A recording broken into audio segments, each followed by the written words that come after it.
Welcome to the Be Your Best Self blog by Marsha Abbott. The championship game.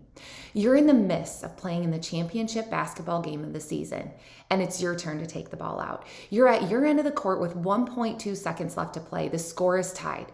As you're standing out of bounds to throw the ball in, you know that this next pass will be one of the most important of today's game. Then suddenly, you realize that you don't recognize any of the faces on the court. In fact, you don't even know which of the players are on your team or which are opponents. You start to panic as vomit is slowly sneaking its way up the back of your throat. These next questions are all you can think about. What's going on? How will we ever win this game now? Today, I have the answers, and today I'm going to share with you exactly how you can win this game. While this victory is certain to be achieved, I bet the answer will end up surprising you. As a young teenager, I always loved to babysit little children. So when this little girl entered into my life at only 3 years old, my whole world changed. She was the sweetest and happiest little girl I had ever met. She was so beautiful inside and out, even at such a young age. And she always seemed wise beyond her years. Now you can imagine as we both grew up that she continues to be an important part of my life. Her energy, her sweetness, her positivity, her beauty, she still has it all. And even though I babysat her, and even though I taught her a thing or two when she was younger, well, let's just say that the roles have now changed.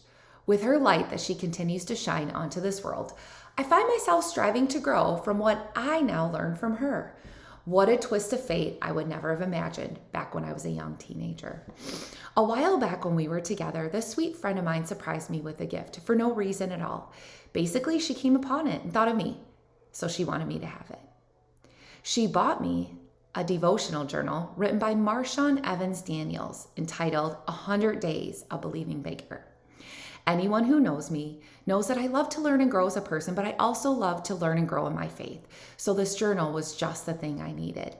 And when I got to day 24, I didn't expect the great lesson I was about to learn. On day 24, I was given one of the best reminders of all.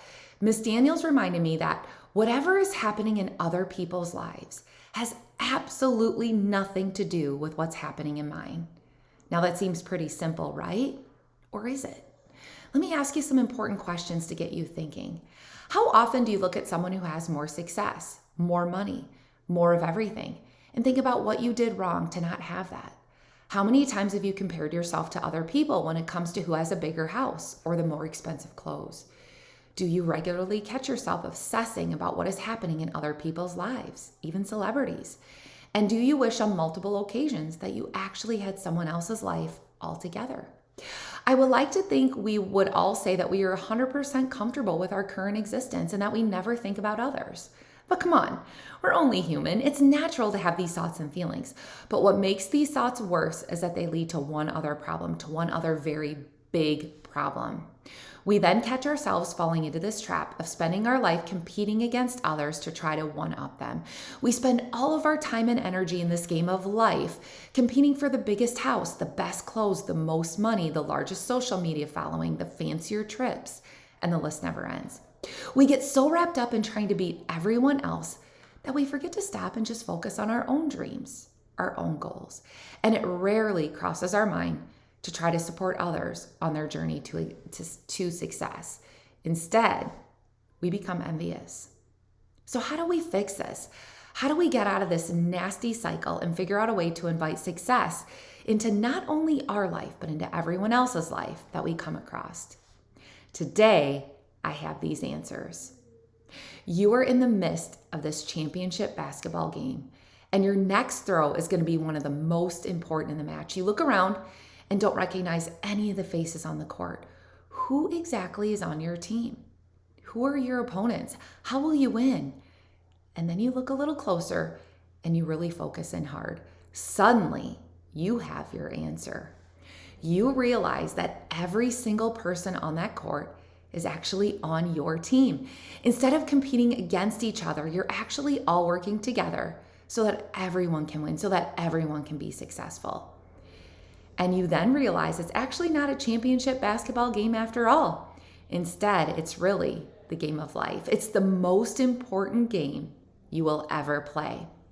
With a smile on your face, you toss the ball in from out of bounds. Your teammate easily shoots and scores because nobody's out there to compete with them. Everybody on the court cheers and hugs because they realize that they all won at this game called life. And the best part of all, they achieved this great success together. For those of you struggling with something in life, or if you have a topic of interest that you want me to talk about in this blog, email me at beyourbestselfblog@gmail.com. Let's work together to be our very best selves.